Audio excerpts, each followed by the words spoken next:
pretty generalized, and we'll talk a little bit about that. But one note that I like to make is things always end up being more complicated than they seem.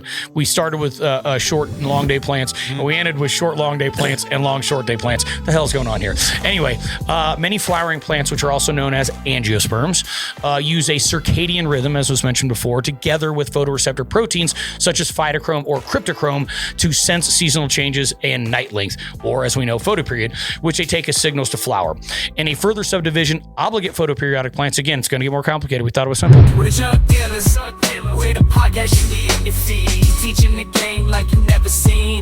Jared, Gabe, Rambo, true OGs, masters of the globe, set your mind free. From Denver, Colorado, where the data's green, we set the data points for the SOPs. Jug Dealers Podcast, yes indeed.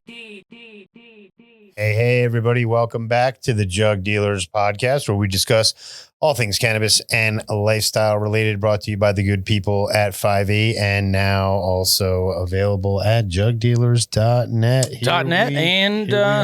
And the shop too, .shop as well, jugdealers.shop. And now we have the sample call out for the sample tab there. It should be on the website. So if you want samples, click on the sample tab. Finally official. It's for sure on the website. We had to tweak just a couple of things. We have had a couple of people already use it. So, the comment section or whatever, that the contact us, that's definitely going to be more for technical questions that you guys have.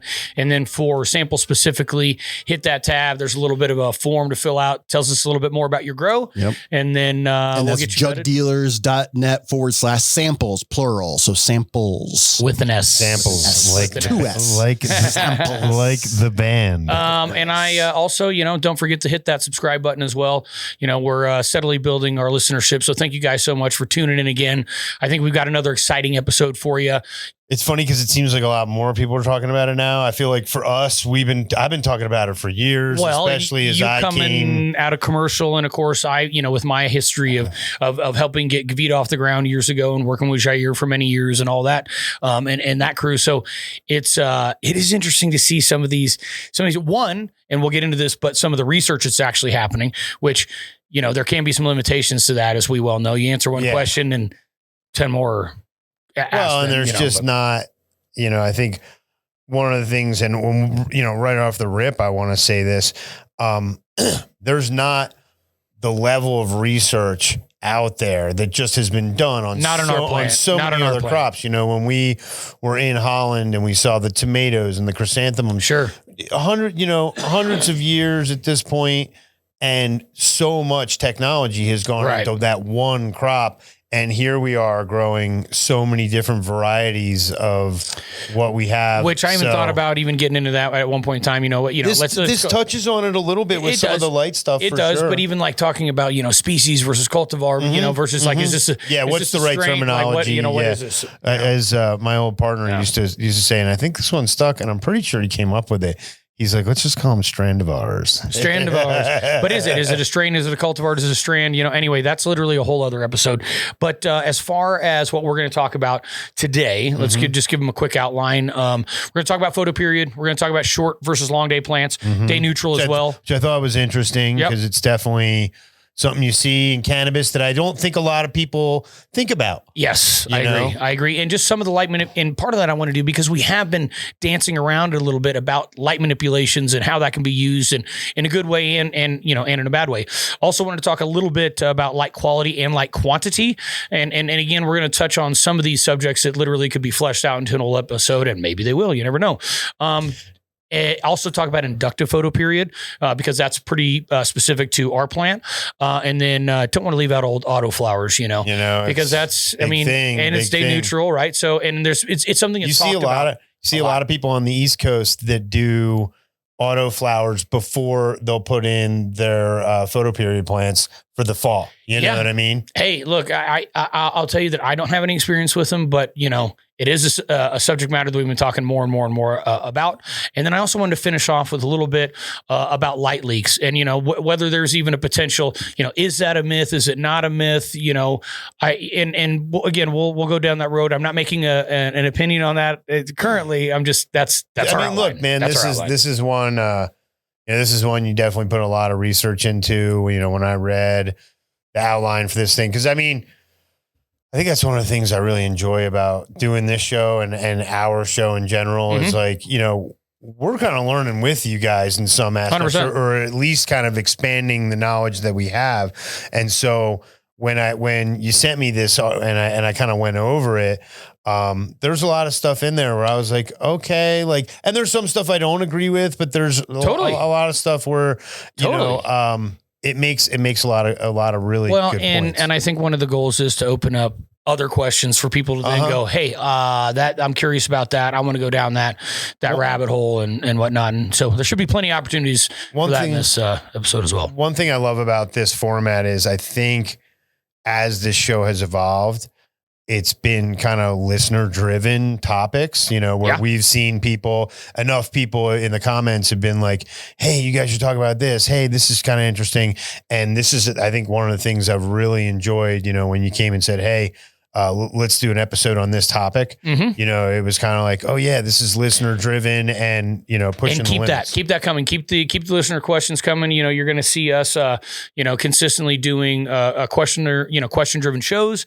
But also, you know, if you have specific topics you want to have, and I have pulled several of these, from some topics that people have sent me, you know, you'll know who you are. But anyway, let's just get rocking. Let's get into it, man. So first off, we always like to give you guys some information, some definitions.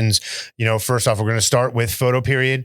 So that's one of the really important things that people need to understand about our crop is photoperiod is the change of day length around the seasons. The length of light and dark in each phase varies across the seasons due to the tilt of the earth in its axis. The photoperiod defines the length of the light. For example, summer's day light could be 16 hours. Sometimes, as we'll see up in Montana, it'll stay late till like 11:30. Right. You know, and one of the things I think out west, it's easier for people to kind of see it because we have mountains as a reference. But I always know, for me, on June 21st, the summer's up around Longs Peak. Sure. The sun is up around Longs Peak. Yeah. And then in the winter, it's down around Pikes Peak, in which even then I've had grows that I've consulted for down in Durango where that light that they're getting in December in the greenhouse, well, it's just not, it's different light. It's not great light for flowering and it's refracting through the atmosphere in a different way at a different angle. And I always see, cause my house goes south and I have a large greenhouse or you know, garden raised bed in my front yard.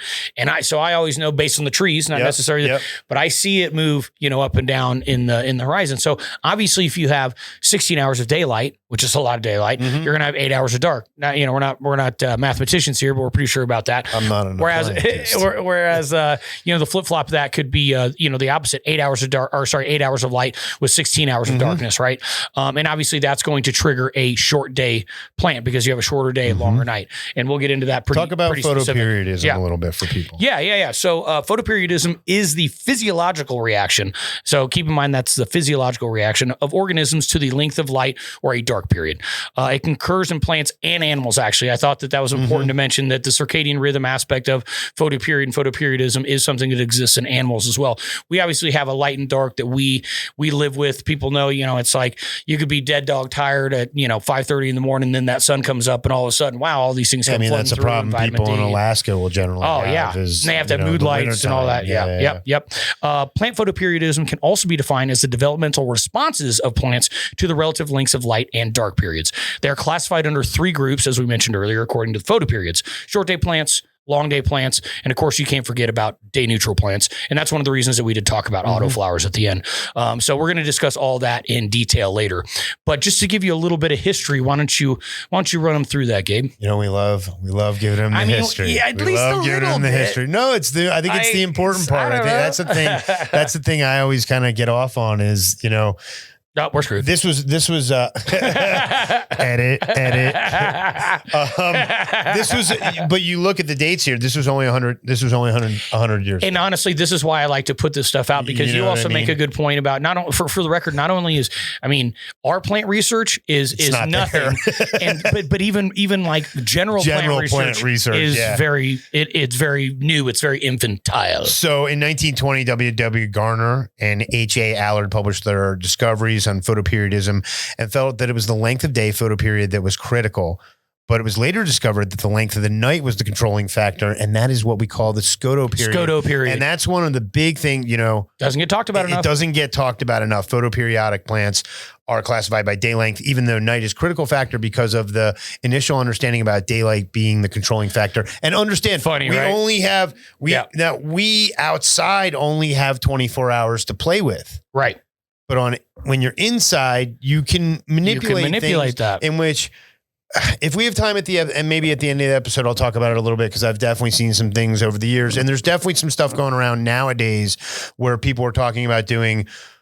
There's certain people who are talking about doing, I think, 16 hours on and 8 off at the last week or some stuff like that, in which, if we're talking about scotoperiod and cannabis being a scotoperiod plant, it's that 12 hours of darkness that is the most important. I guess I'll just But in other words, can you front load it from a DLI, from a daily light, which we're giving a little bit away here. So and one of the things, I've discussed it on the show before. It was that Canadian group in the mid 90s who did, I think it was 18 on and 12 off. And I believe that was called the gas lamp technique or something like that. Basically they were able to harvest in 45 days because the plants were getting the same amount of light they would have gotten in 60. Well, and I can tell you that I've even messed around with doing 10 hours of light or 8 hours of light during the day and more darkness, and then even flip-flopped it. And the reality is you will see the difference. I almost compare it to like chilling units. Mm-hmm. Once you get X amount of actual light, X amount of hours, like there's going to be a certain amount of ripeness. So let's just say it's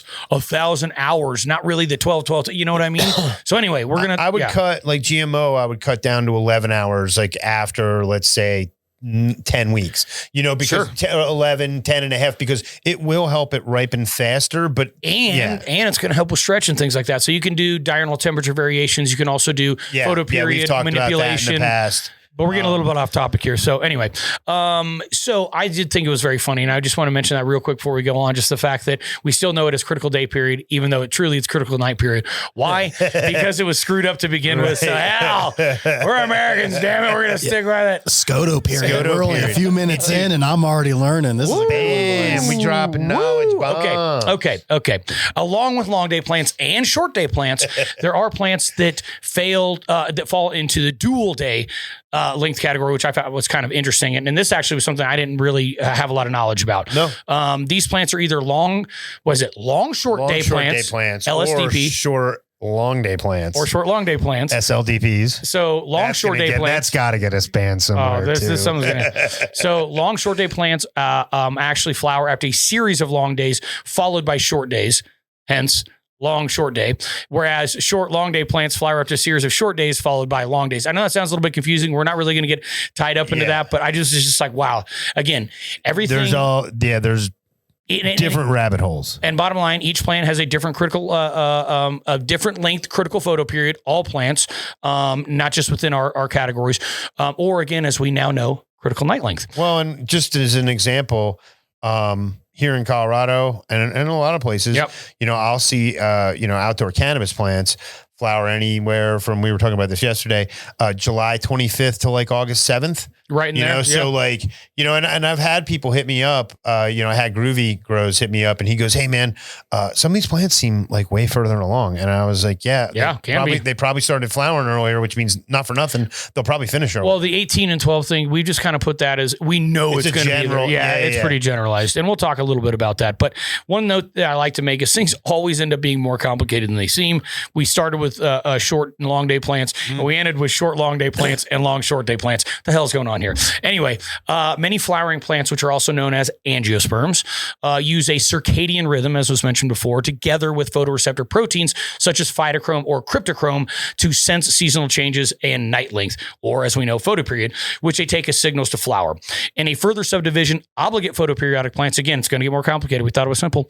Obligate photoperiodic plants absolutely require a long or short enough night before flowering, whereas facultative photoperiodic plants are more likely to flower under one condition. So they're not going to be force flowered, but they're more likely to. Yep. Great. That's awesome.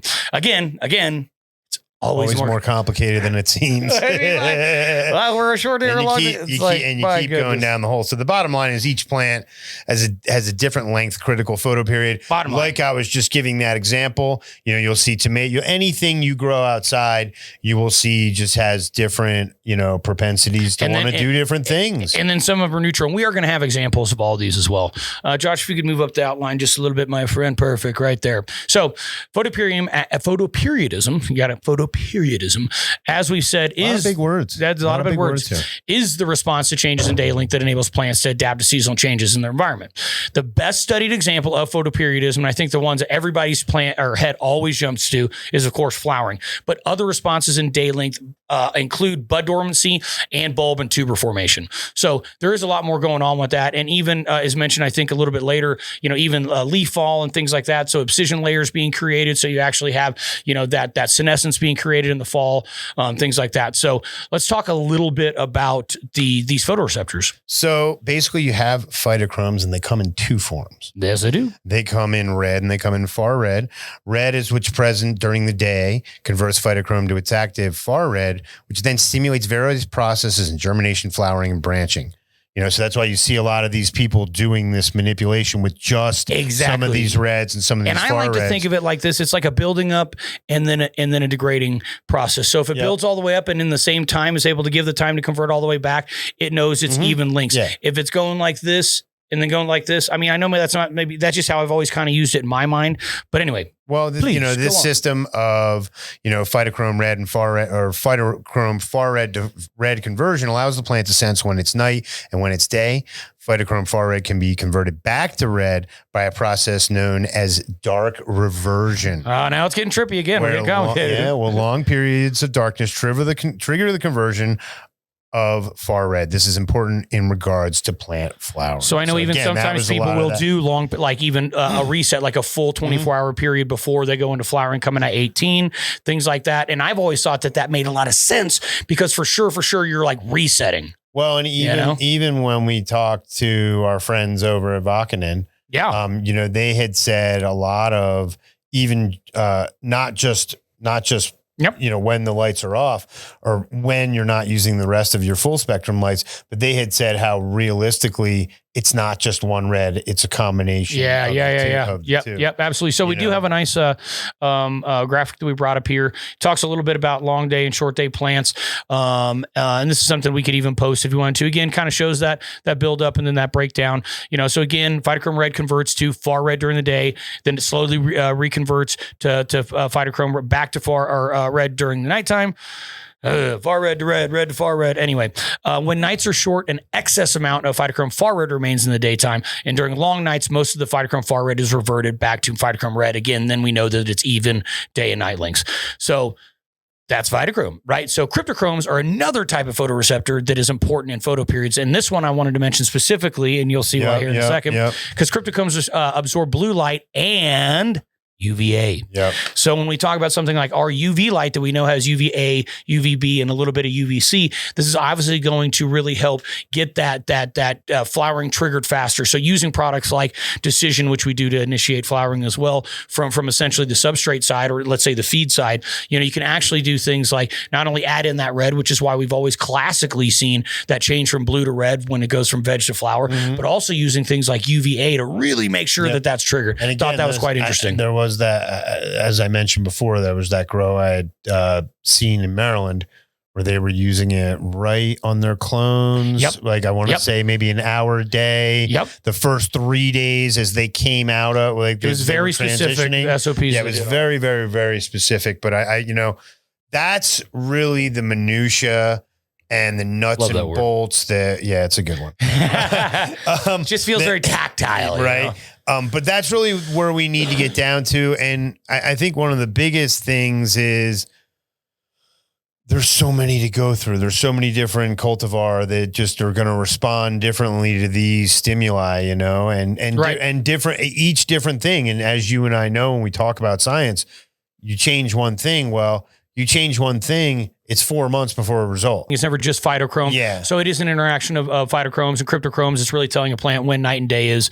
Other than flowering, photoperiodism in plants includes the growth of stems or roots during certain seasons and the loss of leaves, which I was mentioning as well earlier. So it is, again, it's never just one thing. It's never one thing. Interesting right now here in Colorado because it started getting cold. Yep. You had seen the plants start to change color. Of course. And then, the light's there. You're right. You would figure the light is telling them it's time to shed leaves, but it's, 90 degrees outside. So they're getting mixed signals. So the plants are getting mixed They're going, signals. what And the what you're heck? seeing trees that are actually part red, part yellow. They don't know what the heck's And then going the on. bottom parts are still pretty lush because it's almost going back into a vegetative state. Yes. And partly obvious, but I did want to mention it here.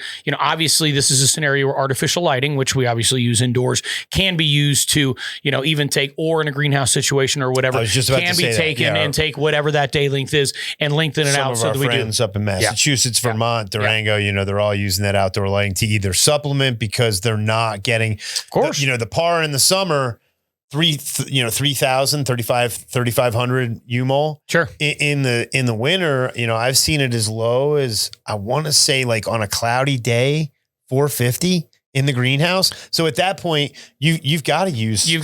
So either even you're though using you have it, the sun. right? So either as we saw in Holland, either sometimes it can be a lengthening that day period, but also a lot of times it's also increasing the intensity when it's a cloudy day or something like that. Yep. Also when it's in the winter and all that sort of stuff. But let's get into long day and short day plants. Give us a little slibbity slide. So, all right. So why don't you start with short day? Why don't you give us a little bit of give us the dope. So short day, also called long night. Found that kind of funny. I don't come Painfully obvious. Plants flower when the night lengths exceed their critical photoperiod. They cannot flower under short nights if a pulse of artificial light is shown on the plant for several minutes during the night. They require a continuous period of darkness before floral development can begin. I think a lot of us have experienced that. Oh my God, a light didn't turn out. And, we've seen the results. Natural nighttime light, such as moonlight or lighting, is not sufficient brightness or duration to interrupt flowering. One thing I can say, and we had this discussion last night about it, I have at my house had a street light that was kind of bright enough that it messed with some of the tops of my plants. So I had to move it into the shade of the street light. There was an outdoor cultivation in Maryland that I dealt with, some friends of mine, and a big operation, but they had part of one of their fields that there was just a floodlight that nobody caught that would go on at night with a motion detector. Sure. So people wouldn't see it, but then all of a sudden it would kind of flash. And and I do look at it like until those photons hit something, you know what I mean? They're going to keep flying. So even if they are a distance away, but there is some sensitivity there. There's no question. Yeah. And it depends on the cultivar too. You get some sour D, the environment. Let's say they have a propensity to have some problems. Well, they get a little bit of a push towards that direction. Boom. So anyway, and we'll talk about that. One of the things that made me think about it was if you have one of these, like you just said, a sour D, a chem D, a GG4, something that's already got some sensitivity. Yep. Even in the background genetics. Cause it's all there, right? Well, we have a lot of bag stuff. We have a lot of discussions, which I'm not knocking on. We have a lot of discussions when we write these shows and come up with them. We have a lot of discussions outside of it. And, we were definitely talking about some of those outlier cultivar that can just have propensity for weirdness. And look, you know what? But they're awesome. Exactly. No, I was literally about to say, no hating on them. They can just get a little funky, right? So obviously short day plants flower as the days grow shorter. Again, not rocket science there, and nights grow longer. After the 21st of June here in the Northern Hemisphere, that is where the summer equinox happens. So we know that's the longest day of the year. Everything's getting shorter after that. The length of the dark period required to induce flowering differs among species and varieties of a species. We've already noted that. Flowering typically starts, as we mentioned, around August 1. That's kind of just a decent, I tell people, look, you can start using blue newts here in Colorado or in this general latitude, right around August 1. Yep. Photoperiodism affects flowering by inducing the shoot to produce floral buds instead of leaves and lateral buds. So as we can obviously see from an anecdotal level, when that change happens, you do get a little bit, really the stretching is almost the plant going, what the heck's going on? Because we've changed it from 18 to 12. You don't see that excessive stretch as much outdoor when it's that more natural tick down a couple minutes a day, right? Yep. So again, the use of lights to artificially lengthen this photo period will keep a short day plant in vegetative growth. Hence, that's what we do all the time. Granted, we're typically doing it indoors, but that's still what we're doing. We're mimicking what we could be doing outdoors or what would be happening and that's on the longest day of the year. That's why people keep moms. Correct. You know, they'll just, because you're ultimately indefinitely keeping that plant in a vegetative Right. state. So, and remember some of the terminology we know of, obligate versus facultative. Why don't you tell us a couple? And these are the facultative short day meanings. They're most likely to flower. Not for sure or required to, but they're most likely to flower. So some of the short day facultative plants are kenaf, or the hibiscus cannabis. Okay, we'll stay away from the I actually thought it was funny they said marijuana because, you know, marijuana is a derogatory term. And I agree with that. And I left that in there almost in almost on purpose because we still see it, right? And then it puts in it does say cannabis. It does say cannabis. But I'm like, put cannabis up front. Yeah. But anyway. Then you have cotton, which is gossypium. Then you have rice, which is oryza. Then you have sorghum, which is the sorghum bicolor, the green gram, not to be confused with the green Grambo.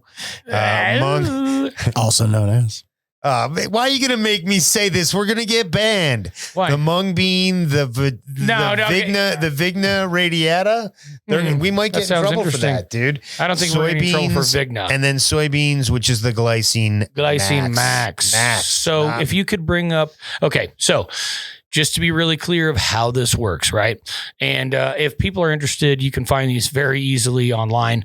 But obviously, you're looking at, just look up short day plants, really. Yeah, exactly. So you can obviously see, okay, you've got a day period less than 12 hours. You've got a night period of more than 12 hours. It's going to flower. Nothing crazy there. Now, if you do that 12 hours of lightness, do 6 hours of darkness, 15 minutes of light, and then 6 hours of darkness, it's not going to flower. So if for whatever reason you had a plant that you didn't need as high a DLI like you do with our plant, that is something you could absolutely do. Now, and I have friends who are setting up here in town just to be able to, they have like 65 watt LED, right, just be able to keep overwinter some plants. Sure. And now you can see even now, if you do that light period towards the end of it, so let's say you do 10 hours and then do it, it's for most of these plants, and you'll even see it if you do outdoor, because there's that variability of really like a couple of hours. Mm-hmm. Some are going to be really, really sensitive, and some are like, dang, it's August 15th and they're barely just getting going. Right. And then of course, you can manipulate it the opposite way, right? And giving it all that light, just that little bit of dark, and that light as well. So that one's a funky one. But then it's just giving an idea of showing, even with like things like, how do you think they have all the poinsettias ready? How do you think they have all the canna lilies ready? How do you think they have these things ready at the right time of the year? Well, it is flowering techniques that are used like this, in commercial horticulture. So anyway, moving on. Let's talk about long day plants. Long day plants flower when the night length falls below their critical photo period. These plants typically flower during late spring or early summer as days are getting longer. In the northern hemisphere, the longest day of the year, summer solstice, is June 21st. As mentioned, June 21st. After that date, days grow shorter, i.e. nights grow longer until December 21st. The winter solstice, this situation is reversed in the southern hemisphere, i.e. the longest day is December 21st. Some of the long day obligate plants are carnation or dianthus, the henbane, or oats, actually. And by the way, I did want to, shoot out a little bit of the reason we did the Summersphere, that was for our South African listeners and anybody else that's in the Southern Hemisphere. Dude, we got a bunch in Australia. Australians. Yeah, we got a bunch in Australia. I didn't want to leave you guys out there. We wanted to mention the Southern Hemisphere. Plus, I always think it's just kind of interesting for me to be forced to think about that. Did you notice if the toilets flush backwards? Did I ask you that before? If anybody can please get in the comments or even send a video, a clean video. Real science. Hey guys, we do science around here. Okay, so obviously those were the obligate plants, meaning they're absolutely going to flower there. Some facultative ones would be peas, barley, lettuce, and wheat. You can obviously see that even within, obviously you plant some lettuce in the spring, it's going to start bolting out. Mm-hmm. As soon as the days get pretty long and the heat, coupled with a couple different environmental cues, then they start bolting out. And then obviously, you're seeing the same kind of things we saw in the last one.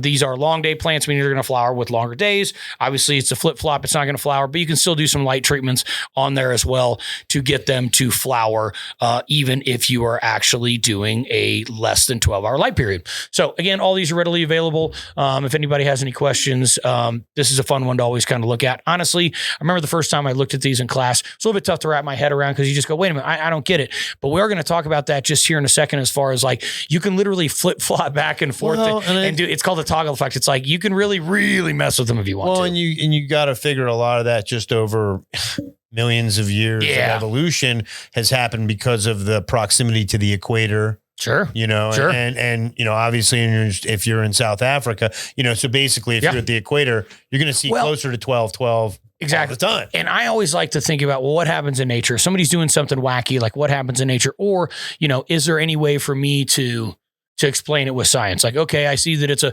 build up and then it's breaking it down. Oh, and then it throws in just that light thing. Oh, okay. I can see that, right? I can visualize it.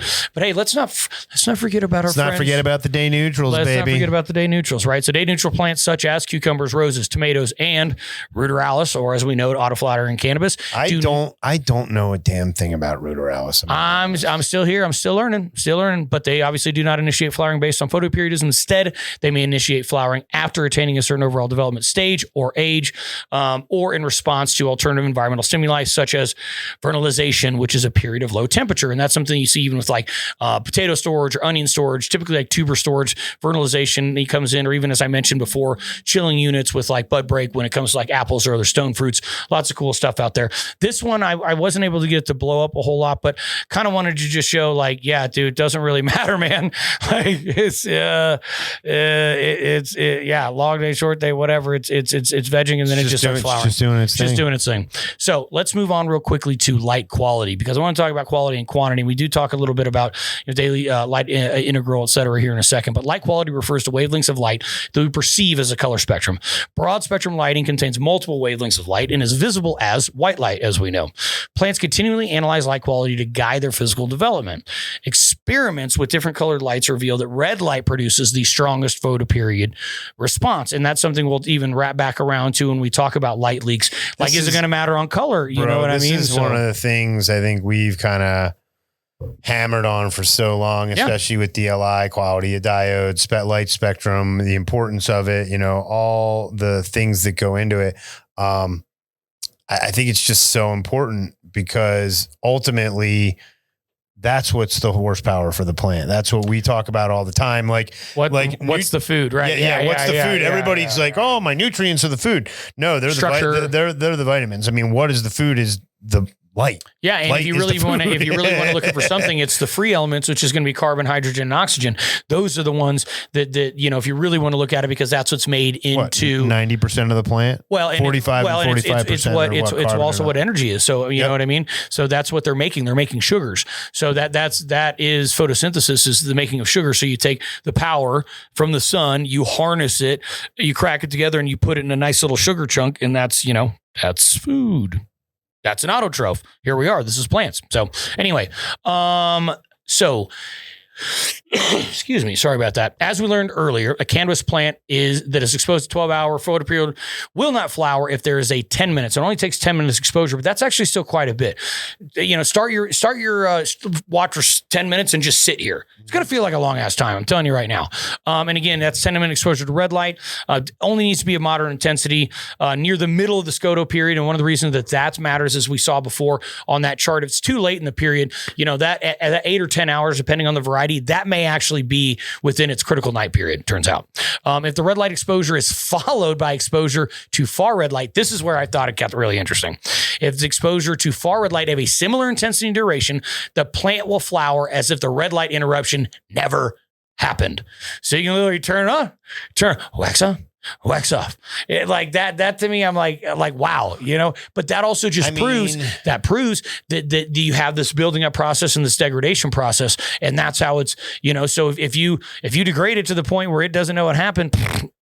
And if you screw that up at all, Oh, you're toast. You're toast. Yeah, yeah, you know what I mean? that's that. I mean, I get it. Cool idea. I mean, like, by the way, I'm not suggesting anybody does this, and really, I don't know of a reason to do this. And I never, to be honest, it's not like it's forced flowering or something like that, because you're literally turn on. Yeah. And in fact, this cycle can be done many times over a night period, and as long as this is the red exposure is followed up by the far red exposure of, again, a similar intensity and duration, nothing's going to happen. Mm-hmm. It's actually referred to as a toggle effect. If anybody wants to go look up, if anybody wants to go toggling, oh Jesus, that's gonna get us banned. Edit. What time are we at? Okay, so that was light quality, light quantity.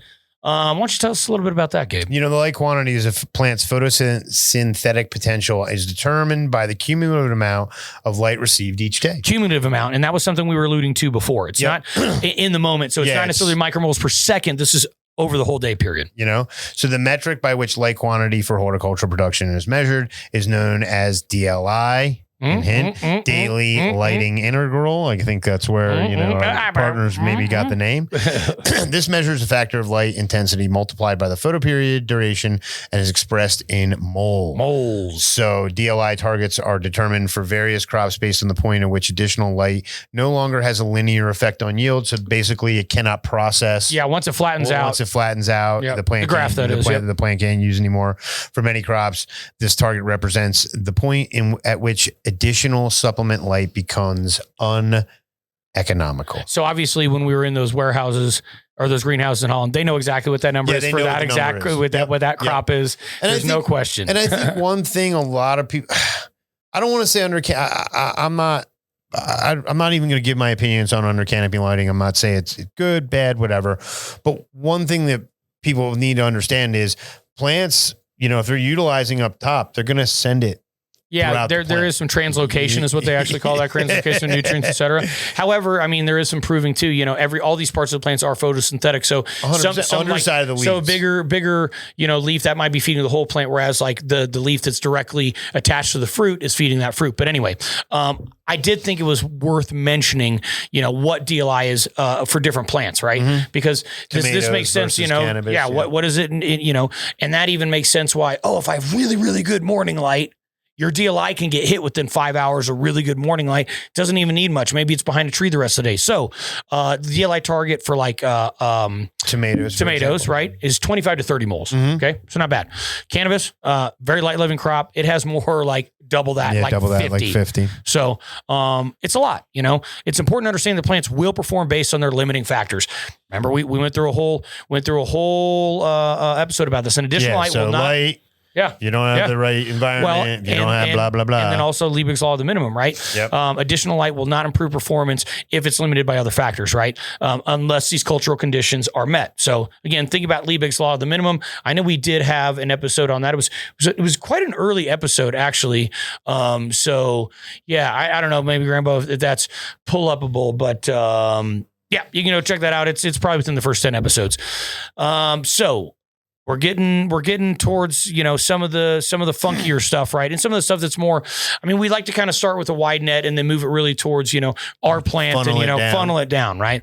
So inductive photoperiod. So let's talk about like a little more specifics within this world of photoperiod. So the inductive photoperiod is the photoperiod required for a specific cultivar to flower, is known as the critical inductive photoperiod. Although some tropical landrace varieties may require 12 hours or more of darkness to flower. And again, we were talking about those kind of equatorial varieties. Most commercial cultivars will flower with 10 to 10 and a half hours of darkness. So at that point, you're getting 14 hours of light. Which we have anecdotally seen that happen here in Colorado. Again, as you nailed it, end of July, beginning of August. Sure. I'll be honest with you, this was... I hadn't thought about this on an indoor scale, so it definitely got my mind kind of working a little bit. Due to the light numbing flavor, our plant many growers are missed out by using 12-hour photoperiods when they would achieve much higher DLI by using a 14-hour photoperiod. Right. The reality is, at that point, you would need to do some research on each cost benefit, cultivar, yes, and what. Yes, and honestly, I think because it one of the things that got me thinking about was, the reason we flower for 12-12 is just, honestly, it's to hit everything. Well, it's just what we've always done. And it's to hit every, it's to make sure. It's just what we've always done. Yeah. You know, whereas you definitely, I think any of you have noticed, you might even have some plants, you know, that even at 18 might, if you grow them long enough in a vegetative state, they'll all of a sudden start wanting the flower because they're we'll just talk about that. They're just like, hey, let's get this. I'm ready. I'm ready. Let's get this show on the road. And that's even more of like a, rather than an obligate, it's more of a facultative, right? Yep. So maybe it will, but other things could push it into that, right? Well, and I think the thing that we need to remember about annuals is a lot of them they either want to go or they want to reproduce. Well, their whole goal is they know they got one season. Yeah, they know they got one chance. They know they got one shot, you know. Now, somebody might ask, well, how the heck am I supposed to find what the critical photo period is? Well, I'm here to tell you it's going to take a little bit of time, but it's not impossible. Yeah. It's not impossible. It's actually quite easy, right? So what you want to do is you want to use a small growth chamber. So get a small tent, something like that, and then slowly reduce the photo period. Yep. And that's like, you're talking basically about an hour per week. Yeah. So, I mean, usually I would start with 16. I was literally going to say start at 16. And then drop that a week. 15. And what'll happen is you'll see some ones that start flowering. You'll see some ones that stay in vegetative state. Yeah. Then you'll drop it down to 14. You know, when you drop it down to 14, you'll see that. And then, you know, I think primarily your heavy duty indica is going to be the 12. Or, you know, let's say, but again, hold on now. But Josh, if you slap him now, he almost said the word. We're gonna get the sativa cattle prod. But if you think about it in that manner, yes, something that is a narrow leaf will probably be more towards. Yeah, but think about it. What's going to happen in that more mountainous northern latitudes? What's going to happen in more equatorial latitude? I always tell people, let's go back and think about that. Now, of course, all these things have been so crossed and recrossed and hybridized that it's a little bit, obviously much more complicated than that. But autoflowers, we don't want to forget about our still friends in the autoflower world. I'll still call it the little sister, but go on. As we know, not all cannabis cultivars are short day plants. That's true. Auto flowering strains are day neutral and will begin flowering when they are developmentally prepared to do so, regardless of photo period. You know, they just reach their maturity when they're ready. The ability of these cultivars to flower under 20 hours or greater photo periods increases their potential DLI under supplemental lighting conditions. Meaning you can just light the piss out of them. I mean, I'll be honest with you. I've talked to guys who've just talked about running them on 24 hours of light. Well, and by the way, and I'll give a shameless shout out to our buddy Cortez. And when it comes to autoflowers, Gabe and I will readily tell you we don't have any real experience. He's the homie. He's ran our gear with it. He has some insight. I know he's doing some of his own podcasts as well now. Yep. Yeah, he's doing a little conversations with Cortez. I actually, for my own little shameless plug, Grambo Grows channel has a 20-minute video. Just me and Cortez go super deep on autos. Got 80,000 views. Thank you, guys. Hey, wow. Hey, nice. But anyway, go check it out. I think that would actually be, worth the time for anybody that's actually getting into this. So, hell yeah.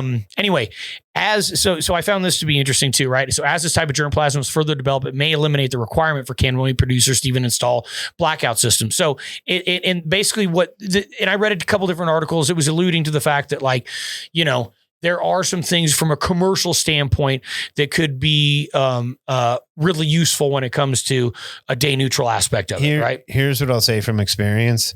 The light depth July harvest cannabis is arguably some of the best cannabis in the world, just because it's gotten full sun. Sure. The entire, when you pull the cover at 7 But imagine you don't pull the tarp and you use all that DLI. And you take that genetics, that's what it's saying. That would have to be autoflowers, though. But that's what it's saying. Yeah. That's exactly what we're talking about. I'm still anti-auto.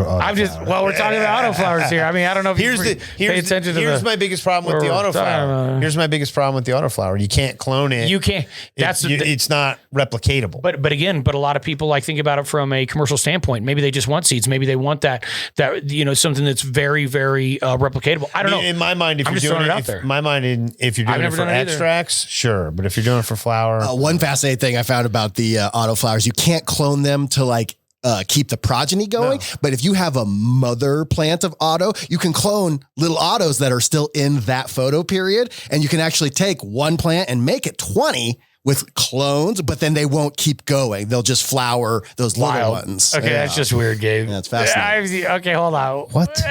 Right? What? Yeah, one plant can make more autos. It just can't make progeny go forever. Okay, interesting stuff. Interesting stuff. Wow. Anyway, and here was kind of the point too. This could be, and again, this is all from a commercial standpoint. I don't disagree. Some of the light dep herb that I've had from out west, absolutely phenomenal. Yeah, but again, as you commonly say, I think it is the soil colloid. I think it is some of those places, Grass Valley, Humboldt. Sure. Some of those places that just are the Napa, that are the Bordeaux region. You also have, they've stuck with some of the same genetics over time. And again, using this annual plant, going back into that germplasm, turning genes on and off, and actually coming back and saying, hey, I see what worked last. And this is the plant saying this. See what worked last season. I'm going to do a couple different things this season. Right. So anyway, I think the last point that I wanted to make and is worth making about autoflowers is that, some of these different could enable and will enable more efficient use of labor and processing infrastructure,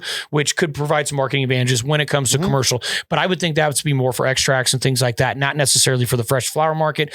But hey, what the hell do I know? Well, and I think reality is, as federal legalization starts to come, that's why I talk about this pipeline. Stuff. By the way, I don't extracts is going to be. And by the way, I'm never advocating for commercial cannabis. I'm just saying, I see where things are going. I've been in facilities with you here and abroad. I see where things are going, whether it's GMP, whether it's, gutter, GMP is real. GMP whether is you're real. seeing gutter connected greenhouses for miles, literally, dude, it's all real. Yeah. I mean, that's the thing. I mean, we were in GMP. I think people mess it up where they think that GMP needs to be like a massive facility. Oh, no. It's literally, you can have a small candy spot. Yeah. You can have a tiny little spot that's kitchen. GMP. Yes. But the reality is it's all about the building processes. Correct. And if you go back to our age-restricted episode about building processes. I don't know why that got age-restricted. By the way, let's give that a little bit of a shout out. Okay, for sure. And also, because we've had two recently. It was how to build a grow room and how to grow vegetables. YouTube is off on some crap right now. Dude, they both got age-restricted. And honestly, I think, when we talk about the environment, we talk about the lighting, we talk about the pyramid, those are the parts that are so important that we feel like get overlooked. In fact, in our next segment right here, talking about light leaks. So this is kind of the hot button issue, right? Or look, we've had a lot of people say that green light on my dehumidifier screwed my whole crop. This happened, that happened. We're definitely not debunking myth here, but I wanted to talk a little bit about it because I think it's a real, it's an issue I've definitely had at a point. You've had at a point. Can I pinpoint exactly what happened? I mean, I know there was some light. Was there some other environmental things that maybe helped push that along? I don't know. But we felt like it was worth talking about because this is something that, I don't know, people are always talking about light leaks and it's screwing stuff up. Yeah, they have a concern with it at some point in time. I mean, this is literally something that all growers have either gone through or are currently going through. So yeah, I guess let's talk a little bit about it. So look, this idea that cannabis is super sensitive to the presence of low levels of light during the SCOTO period may be important, but to debunk or at least partially debunk. This is what they're saying. I'll give my little opinion at the end of it, but growers who have been forced flowering cannabis for decades using blackout tarps understand that low levels of light have no effect on the SCOTO period perception. Blackout tarps with holes big enough for babies or cats. I found that funny. I did not want cats to crawl through. That's probably more likely. Can provide adequate darkness. This observation has recently been proven by Dr. Bruce Bugby, who demonstrated that none of the cultivars studied could perceive light below about 10 nanomoles. This is about 5 times as much illumination as full moonlight and is enough light to read large print book. Now, one thing I'm going to you, but probably not for me. Definitely not for you anyway. But that's all. So one thing I wanted to make a big point about that of the cultivars studied. Yeah. So right away, okay, and this is something that we actually talked about on the Dude Grows. Yeah, we just talked about that last week. The limits of science and even something like talking about even peer reviewed science. So let's say you're a peer reviewer that has been against cannabis categorically your entire life, and some new interesting research on cannabis comes up. Are you going to give a shit about it, or are you going to are you going to poo poo it? Maybe a little bit? We said earlier. I'm just saying, is there potential for? Like we said earlier in the episode, what if that light's red light? I had discussed with you. What if? I had discussed with you how I've definitely had rooms where They were on a flip flop, and they were sandwiched between two rooms. Like one room was off, and they were sandwiched between two rooms that were on. I tell people commonly, you got to spend 18 minutes in a room before you can your eyes adjust and you can start to see the light leaks. Reality is, I've done those types of things, and after 18 minutes, you'd be surprised. You can walk around in a room and see pretty well. And so I've had instances.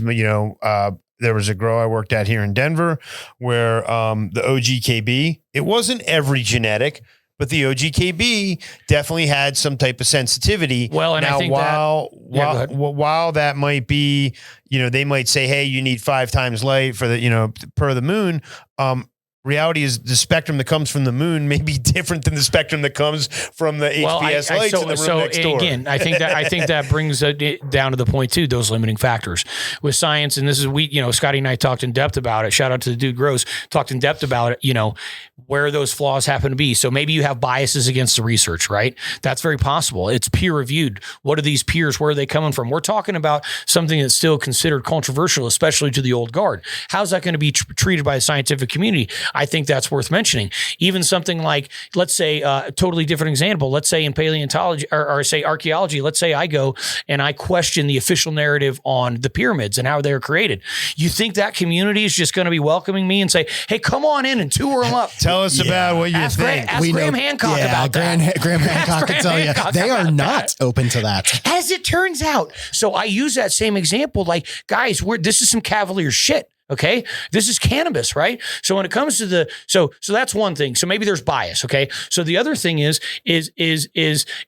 you've got a limiting factors. You're trying to take it down to one variable. So right there in the wording, it says of the varieties studied. Was that 2? Was that 3? Was that 10? Was that 100? Well, if you pay me 100 G's and you're like, Grambo, I'd really like to prove that phytochrome red, I will test 100 cultivars till I find the goddamn one. I'm going to find the one. I'm going to get that money. And so that's the other thing. Like these things and the way that they're written up. So you can even take the research, write it up in a way that is going. Now, granted, the scientific process is supposed to avoid that because you're supposed to have a hypothesis and then prove it or disprove it, right? Fair enough. Okay, but anyway, I'm just saying there's a lot of points for nefarious. Well, here's what I would add. This is one person's research. Yes. When we talk about universities, when we talk about corn, soybean, tomatoes, whatever, entire universities, tens of hundreds of thousands of people. What were you saying, CSU? It's peas and beans. Peas and beans. Yep. So that's like CSU is just peas and beans. There's professors who, 40 years, my entire life's worth of research just on peas and beans. Right. And I think that's really where you need to take some of this with a grain of salt.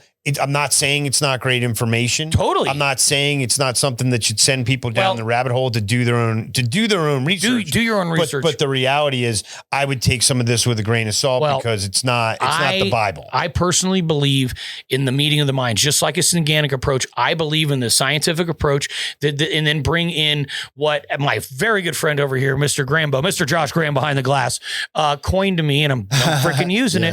But the anecdata, right? So it's taking anecdotal experience, of which we all have a lot. That's real experience. If you found something in your grow, it's real, and then you read something that goes against it, don't believe the book. You saw it with your own eyes. Right. But now why and were there other factors? Almost undoubtedly. Undoubtedly, right? Jaron, you were talking about that. Change one thing, change everything. Yeah. So anyway, I think the biggest understanding about this too is bottom line, if you do see anything that happens to be sensitive to light leaks and things like that, get rid of it, guys. There's too much good stuff out there. Yeah. Get some beans yourself if you want to. Like we say, select in your own environment, Anyway, it's legal to get clones in the mail nowadays. The farm bill. There's so many killer genetics out there.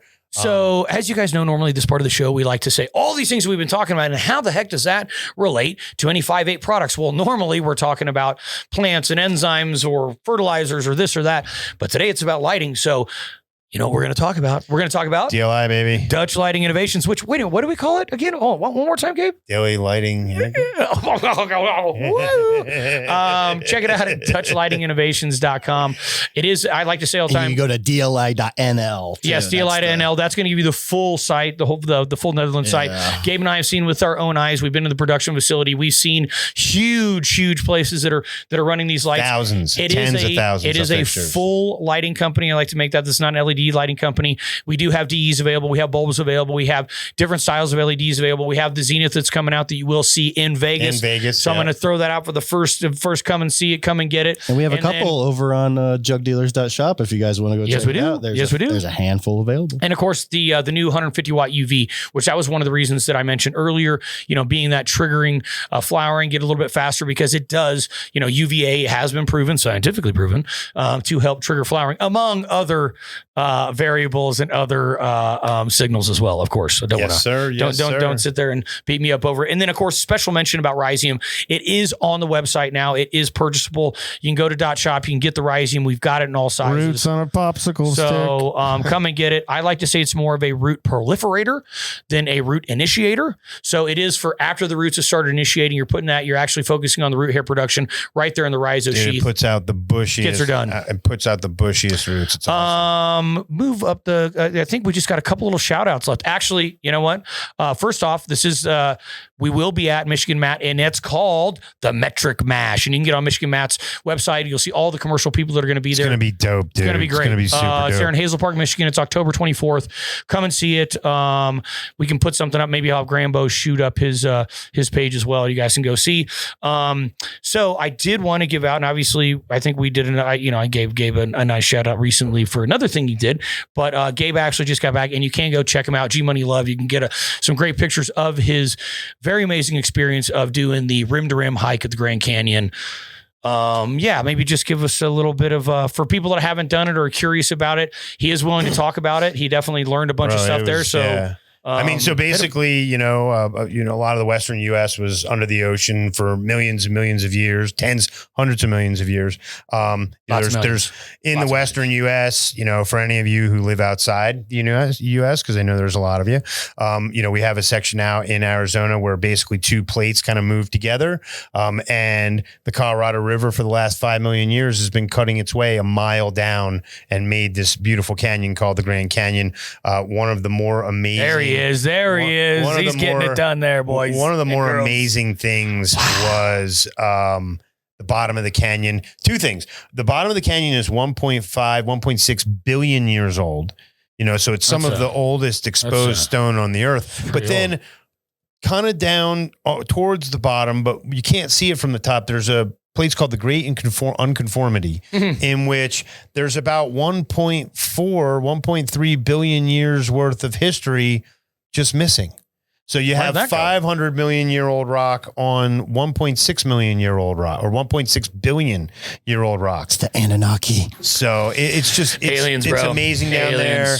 It's very lush. This is a crazy video, dude. Oh yeah, it was, dude. There's kind of makes my palms sweat. No, a little bit, dude. A little bit. It's 24 miles. We were lucky enough to get camping passes. I know, unfortunately, you had a trip planned the same weekend. I kind of wanted to go out together. I know. The one thing that ended up being nice for me was I ended up doing it on my Harley, which is cool. Which in and of itself was a completely different adventure. That's a whole other adventure. You have to kind of do a dual adventure. Yeah. So, look at this Marlboro man. Dude, we actually, it was really cool. We did hit stores on the way out. We hit the store at Glenwood, IGS, Sustainable Hog, Desert Bloom. We hit a bunch of we saw a bunch of good places. It was a lot of fun, a really awesome experience. So for anybody that cares, my trip got canceled. I was supposed to go down to Havasu Falls. It got pushed off. They had some bad flash flooding at the beginning of September. I'm hoping it makes it so I can come along with that one with you. You never know. So that is now planned for the end of April. Still happening. So you got to just keep my my workout routine rolling farther now. So let's do some quick. Hey, thanks for the shout out, Jay. You're very welcome. No, I was proud of you on that. That's amazing. I'm glad you did that. Little listener interaction. Again, Michigan Matt. Go check him out on Instagram. Also at Faded Michigan. So that's FADED.MI. That is the facility he runs out there. Does some really good product. Bangs Kings of Winter Frost on top of his base program. Big supporter of ours. Also, Dr. Whip, thank you for the continued support. I know you're out there doing a lot more living soil stuff, but been playing around with some of the pesticides, whatnot too. So again, thank you for your continued support. And then our good buddy, pesticides work, bro. Yes, they do. Our good buddy 303 RF3 303 holding it down. He's a local guy. Hopefully we will see him at or you'll see him at the Cultivate Showdown, which this will be on after that. So anyway, last whatever. Weekend. Yeah, that was last weekend. It was a great show, Gabe. It's fun being there with you. Yeah. Nice save. Okay, shop shout outs. And one of the reasons I wanted to do, obviously, Michigan is you will be out there running around before that event. So the week of October 21st through the 25th, I'll be out there. So if you got any facilities, hit us up. Down. So Hydro Giant Detroit, thank you for the continued support. They still got, I believe, 3 stores are open in and around the Detroit area. United Hydro in LA, it's up there in the Valley Hollywood area. Thank you for the continued support. A lot of support from the LA area lately, bro. And you can find DLI on the shelf now there at United Hydro. And then last but certainly not least, my good friends at Roots Garden Supply, Neil, Carlos, all the guys out there, been out there forever in Portland. Yeah, if you're in Portland, man, check them out. Guys. And then as just a little side thing, Niche Cannabis in New Jersey, our boy Dane out there, the man that was gracing the walls of High Times. Bro, we gotta get him on soon. He is it's coming. He is definitely, man, that cat is strong. And, before we get out of here, if you do have any other ideas again about shows, or if you do have guests that you think would be great to come on the show, we're always listening. We're always all ears. I can't make any guarantees, but we happen to know a few people in the industry from the Jug Den. Thank you guys so much. This was a very enjoyable episode. I hope you enjoyed it as much as we did. Till next time. Peace.